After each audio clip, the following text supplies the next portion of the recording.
What's up, everybody? Happy holidays. Welcome to the Fantasy Flex podcast. We've got a special Christmas Day slate bonus episode for everybody with 3 games on the Monday slate. I am your host, Chris Raybon from the Action Network, and here joining me to break it all down, one of the top rankers in the game, the odds maker, Sean Kerner. Sean, happy holidays. How's it going? Happy holidays. Yeah, very happy about this gift we get with the 3-game Christmas slate. Some great matchups too. And the last one, Ravens and Niners, like you said, potential Super Bowl preview. So yeah, it looks like a really good slate.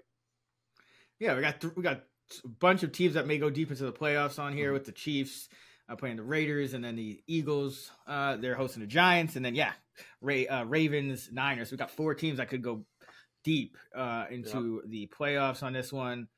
We'll go through each game here, kind of break it down like a showdown. Obviously, there should be a 3-gamer as well. But let's jump into the first game of the day. Vegas at KC. Chiefs favored by 10. The total 41.5. Both these teams kind of middle of the pack luck rankings wise. Who do you like in the captain spot? I'm going with Isaiah Pacheco here. It sounds like he's going to return to action. And I would imagine they were, waiting for him to be closer to 100% and return to his, more of a workhorse role. And this is a game where Kansas City will likely just want to lean in the run and should be able to lean into the run. So it could be a big game for Pacheco. And I think this is a spot, in the captain slot at least, he could be overlooked, since he's been out the last 2 weeks. So his rostership might be a bit lower than where it should be. But just based on this matchup, I like going with Pacheco here. Yeah, Vegas has struggled against the run when they're not playing the Chargers. So, yeah, like it as well. I like Rashee Rice in the captain spot. I kind of talked about it on our fantasy projection pod. I'm high on Rice this week, but I think it's interesting because his route participation for most of the year was in the 50s and 60s. So he was kind of producing on limited underlying usage. Now, the last 3 weeks, his route participation has gone from 69% to 82% to 93%.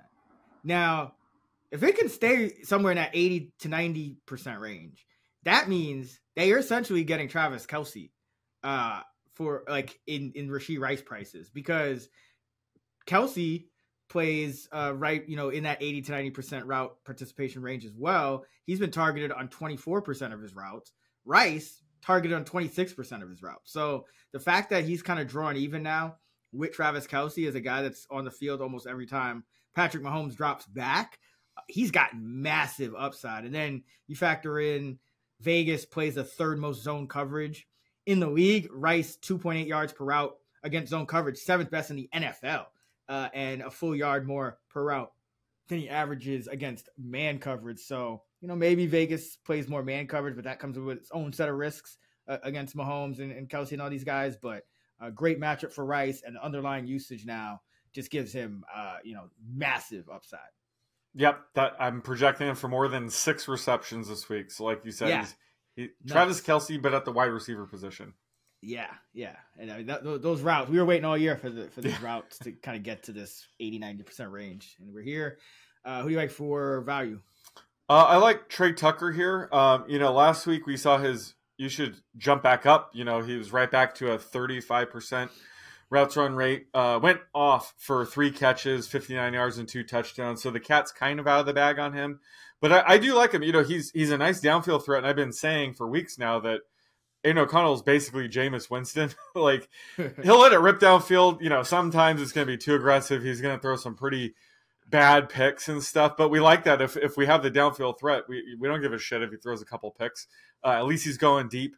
And this is a game where, they're probably going to be trailing and, forced into a pretty aggressive pass-heavy game script. So I like Tucker just based on his upside's perfect for a 1-game slate. We saw that last week. So unfortunately, his rostership will be a bit higher than I would like it, but I still think he's worth it for the potential ceiling we can get here.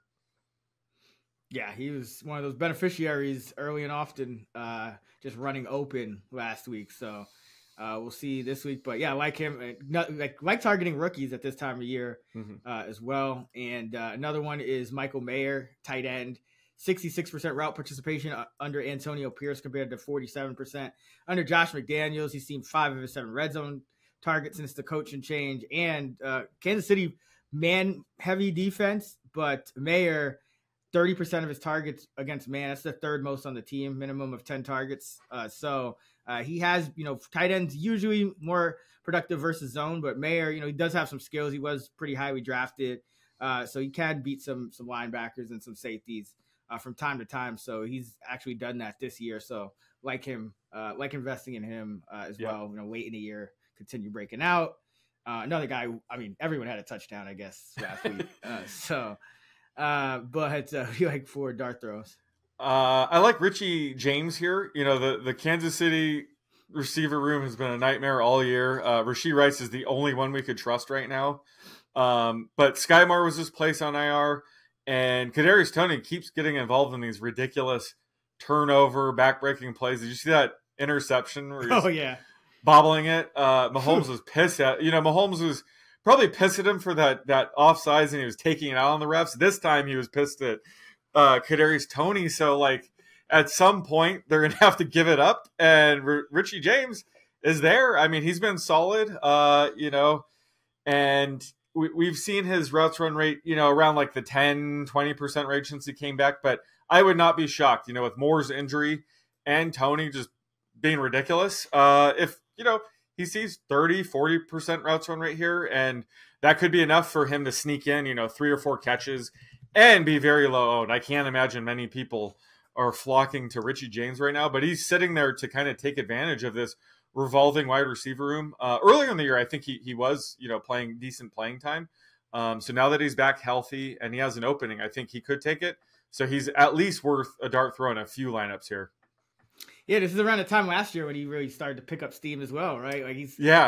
Last week 16, I think he got 11 targets and 8 catches. So it's time maybe a repeat because you could definitely. There's a chance he could even run a route on 70, 60, 70% if if they put Toney back to his normal 25% and he takes all of Sky Moore's, all of Toney's plus what he was doing on his own. Yeah, he could be the second most the receiver with the second most snaps. So I like that one as well. I'm going Noah Gray. Probably like James Moore, to be honest, but Noah Gray, going against this Vegas defense, 24th in DVOA against tight ends. And they play the 3rd most zone coverage, as I mentioned. And Gray, 73% of his targets have come against zone. That's the most on the Chiefs. So if he does pop for, more than his usual 1 catch or, 1 to 2 catches, this is the type of matchup that it would happen in. So, and who knows? With Sky Moore going on IR, maybe the answer is more 1-2 personnel. They were having a lot of success with that down the stretch last year when Juju Smith-Schuster, his health kind of started failing him. They went to more 1-2 personnel and had success throughout that playoff run. So perhaps we even see more of that again from KC this time around. So like Gray as well. Let's go to the Giants at the Eagles. Game 2. Monday, Eagles favored by 10.5, total 43.5. Luck rank, both of these teams have been among the luckiest. Giants are 7th, Philly's 3rd. So Philly's out of the top. Well, Philly's number 1 most of the year, I think. They were number 1 initially, and then they fell to 2 once the Steelers took over. But they were definitely kind of underlyingly fraudulent, and it showed. It's a brutal stretch of the schedule. Let's face it, but they have definitely been falling off lately.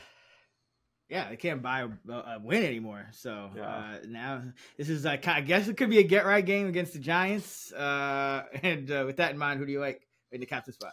Well, I'm going to stick with DeAndre Swift here. I had him in that Monday night game, against the Seahawks last night. They leaned on him heavily, had 18 carries for 70-plus yards.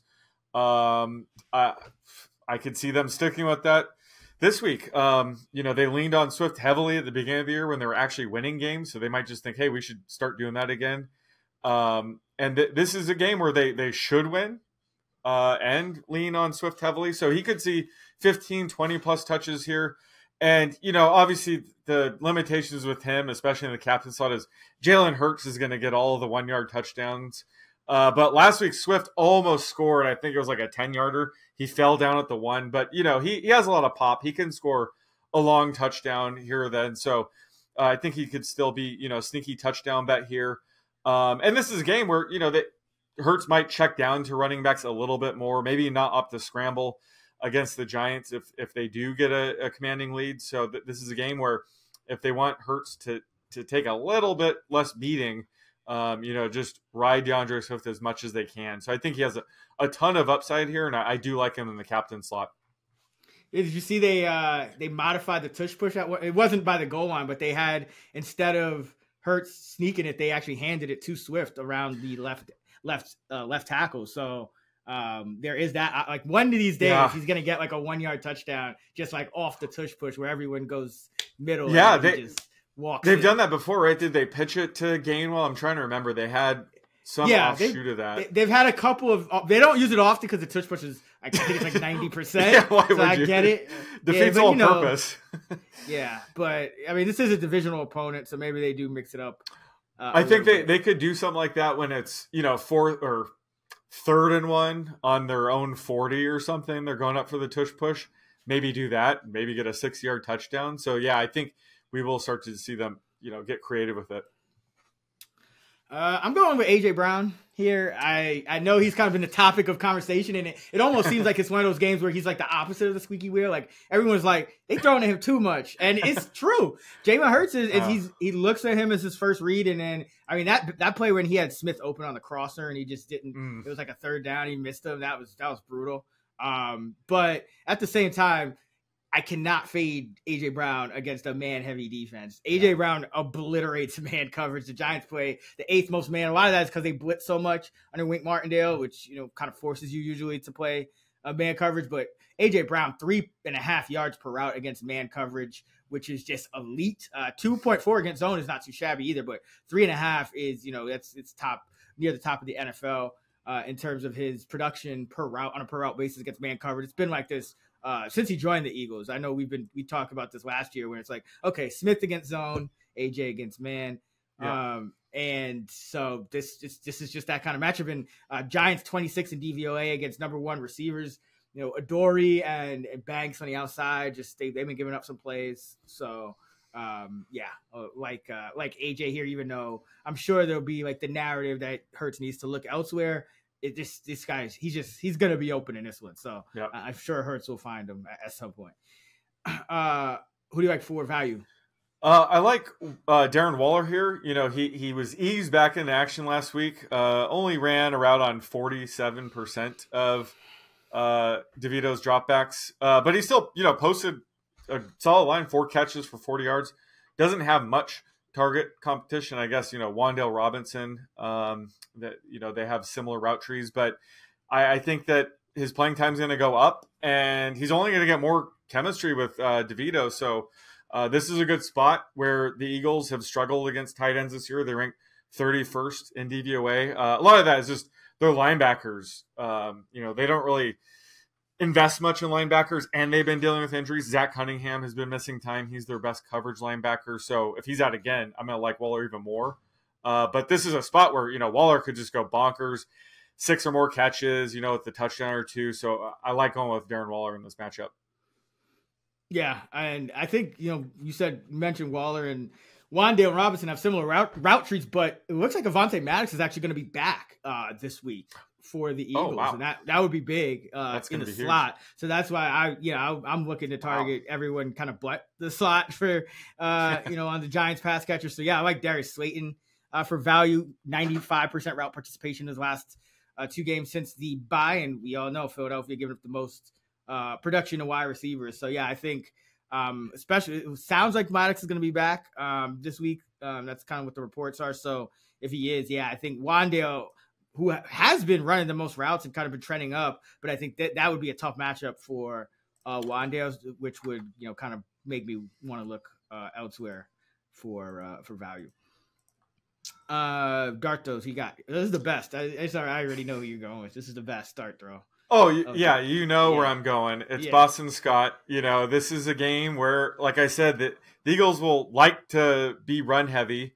may actually win this game, maybe even more than 10 points. And I think in that situation, we would see Scott heavily involved in potential garbage time. But, whenever he's seen work this year, there's a stretch he was getting a few carries a game. He's looked great this year. He's always been that way. But, I don't think he scored a touchdown this year, but it wouldn't be a NFL season without a Boston Scott touchdown. So we have a few weeks for this to happen. So I think what better time than, on Christmas on a showdown slate to have a gift, a Boston Scott vulture touchdown, maybe a brotherly shove trick type play. That would be the perfect Boston Scott way of scoring a touchdown. So I think you got to maybe not too many shares of him here, but definitely need some flyers, some shares of Boston Scott here. So Boston Scott, we know he's never been like a full-time player, right? Like he's always been kind of a change of pace guy. Yeah. He's played 9 career games against the Giants. Uh-oh. 8 in the regular season, once in the playoffs. He scored at every single one of them. Really? Every single one of them. He scored at least 1 touchdown. Well, there you go. 100% chance now. Yeah. I thought that's what I told you how to say Boston Scott against the Giants. I mean, this is like if there's ever like a player versus team trend like that I would just blindly follow, it's Boston Scott against the Giants. I mean, this has been ridiculous. They just can't stop keep him out of the end zone. It's just like uncanny. Like he'll be the 3rd string running back on Philly, which it's all these games have come on with the Eagles, and he's never really been a starter for them. Like it's always been like 2nd or 3rd up in the pecking order every game he scores. Yeah, but he scores a handful of touchdowns here. I was not aware that every time he's played the Giants. Oh yeah, he gives our like fan base nightmares. Like this is like we're probably more scared of Boston Scott than like Jalen Hurts. They play each other twice. They haven't played yet this season, so they play each other twice. This is Boston Scott's entire production of 2023 is coming up in the next 3 weeks. Like this. All right, so he's going to score at least 2 touchdowts the rest of the way. Yeah. Should we make a side bet on that? No, because it's still a touchdown. But I will be ranking him a lot higher than I was so pissed. I thought you were onto something with Rashad Penny. I was so pissed when he was in that game. Yeah. I mean, I definitely projected him for like a half carry just in case. But no, Boston Scott though. I mean, that's the thing. Yeah. It's like he's been the 3rd string back. Like his role hasn't changed, and he's like last year he was the number 3 back. He had 6 carries, 33 and a touchdown in the first game, 9 for 54 and a touch in the second game. How many times has he played the Giants since the invention of the brotherly shove, though? Was that last year, 2020? Last year, yeah. So that if he's 3 times, and he scored in all 3 games. Okay, well there you go. If it survived on snap rates of 18, 33, and 23. Oh, I know the snap rates are low, but if he survived the tush push era to still get a touchdown those games, that's insane. Yeah, no, it's something about him and the Giants. Like that's why I was like, you got the best dart. That this is the best dart throw. Like, well, thanks for letting me take that one. Or did I take it first? I don't remember. No, I went in. I was like, I'll stick to the Giants pass catchers. I'll let you get. Yeah, okay. I figured you was going with Boston Scott since you had. I figured you're gonna go like Swift or like some running back. So I was like, all right, I'll let you have this one. Thank you. But no, I love it. I love Scott. I think it's just. I don't know why it is, but it is. There has to be a reason. He's not from New York or anything, is he? No, that's a good question. I don't know where he's from. His name is Boston. I would hope he's not from New Boston. York. He's from Boston. Oh, shit. He's actually born on my birthday, though. April 27th. Oh, nice. He is from Baton Rouge, Louisiana. Okay. So, nope. Well, we'll find an angle. I'll find a reason for this. But for my dart throw, Jalen Hyatt, I think is interesting. He's quintessential boomer bust guy, even more so than a guy like Slayton. But again, Philly's giving up the most fantasy points to wideouts. Darius Slade just had arthroscopic surgery. If they get Maddox back, that kind of probably takes out the slot.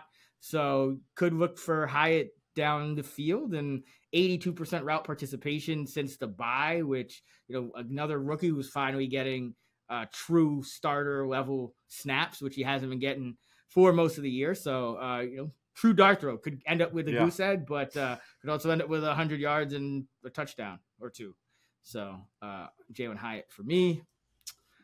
Let's go to the nightcap, which is the true Monday night game.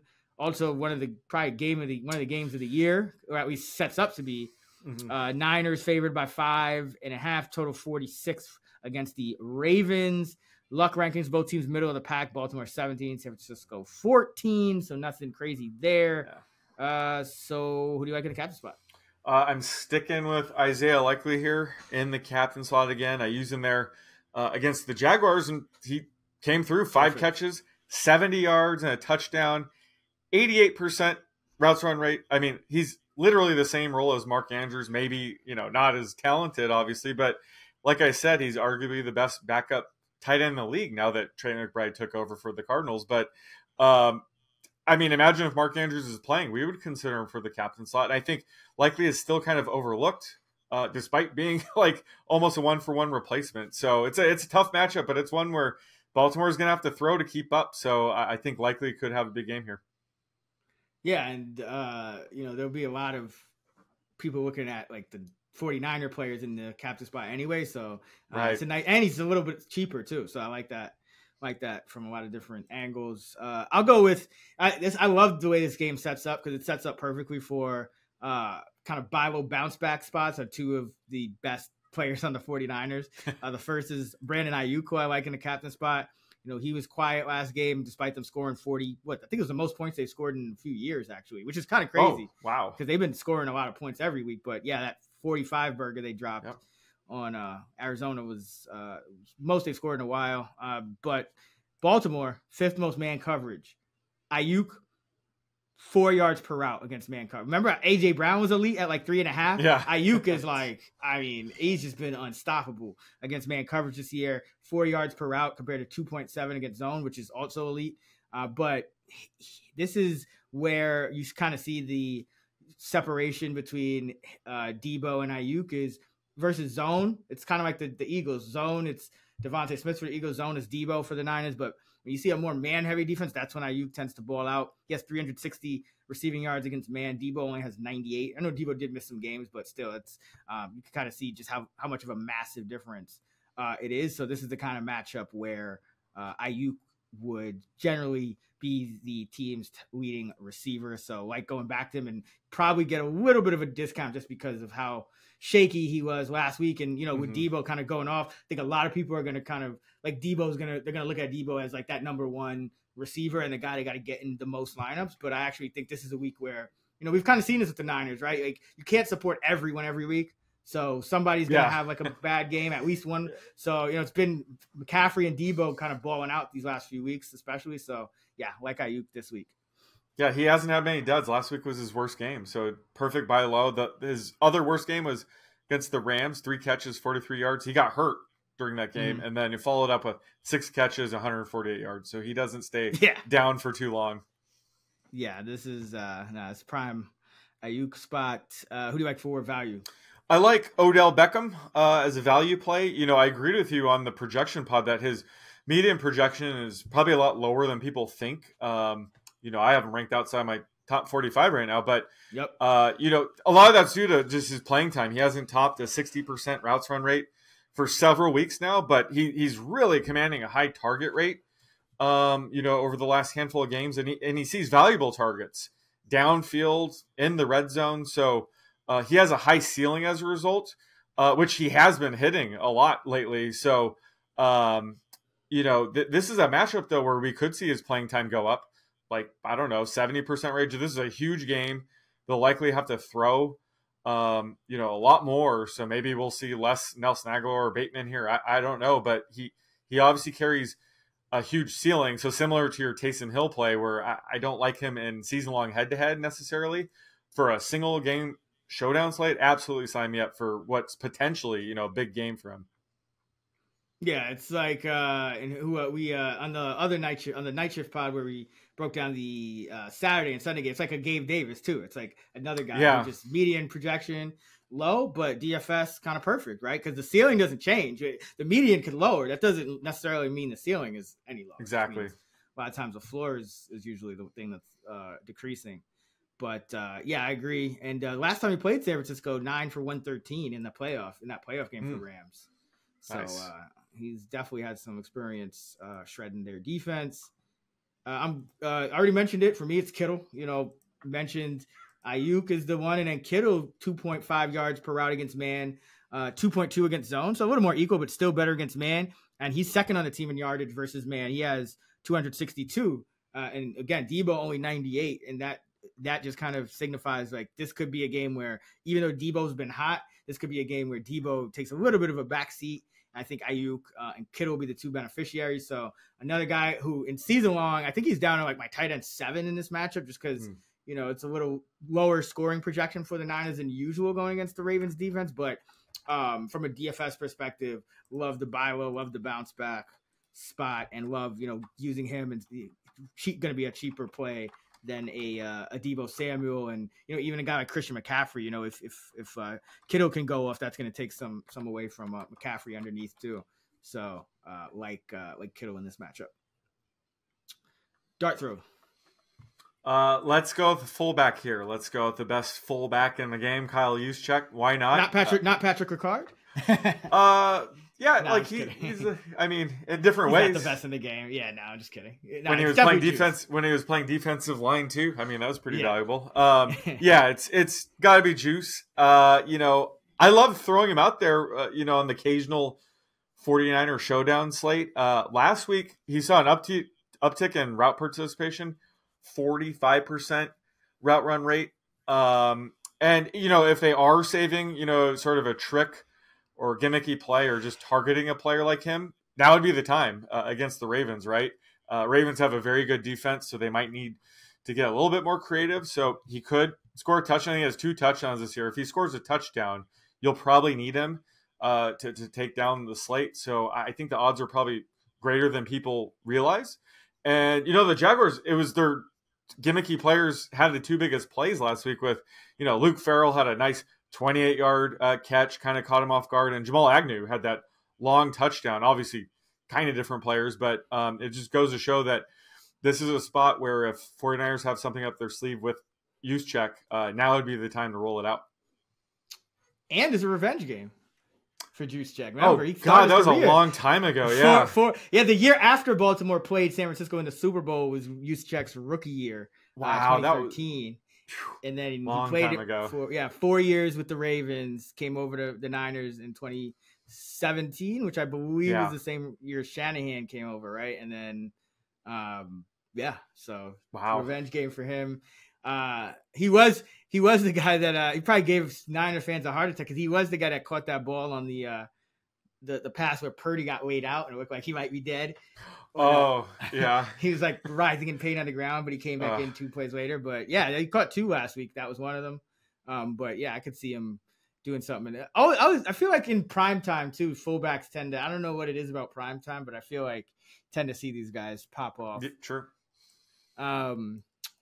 I am going with Justice Hill. Just when Keaton Mitchell is starting to really take control, here we go again. Ravens just cannot have nice things in the backfield. Brutal.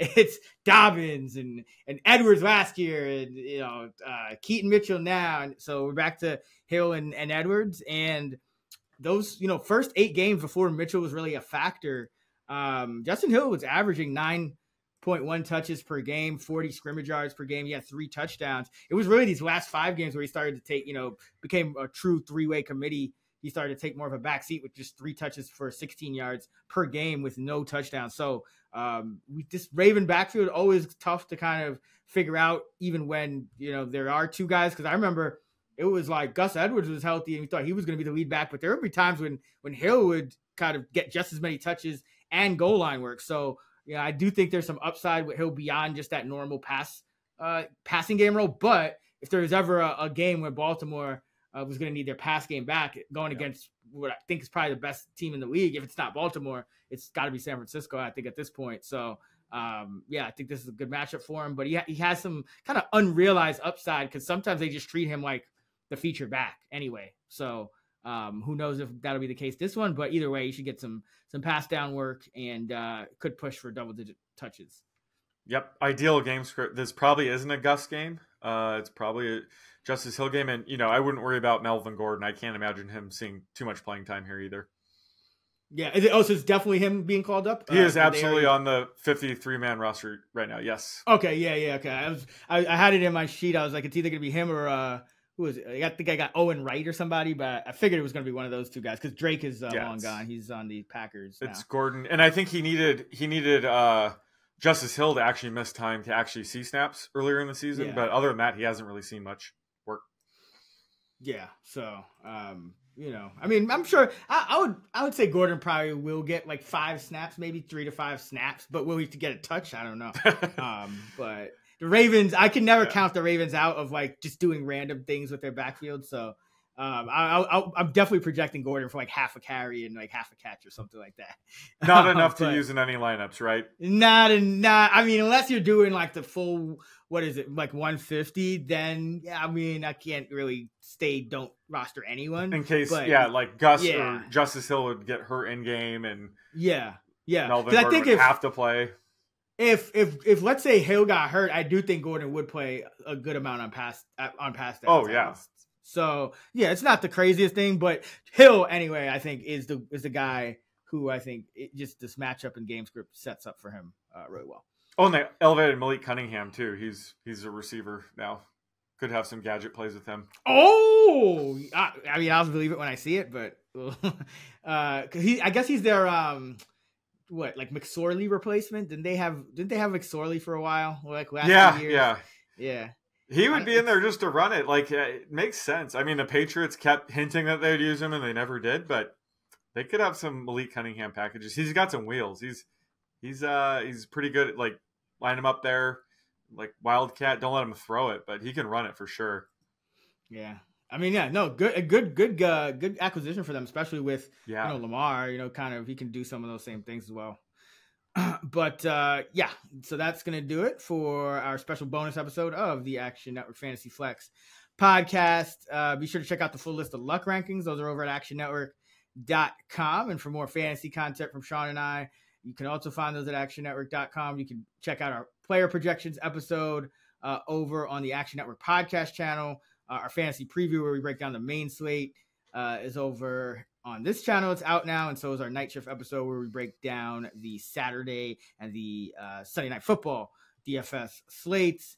Don't forget the Action Network Discord server, link in the episode description for that. You can find Sean on X at @the_oddsmaker. I'm at Chris Raybon. We're at those same handles on the free award-winning Action Network app. Thanks everyone for listening. Hope you had a great year. Have a great holiday, and let's get this money.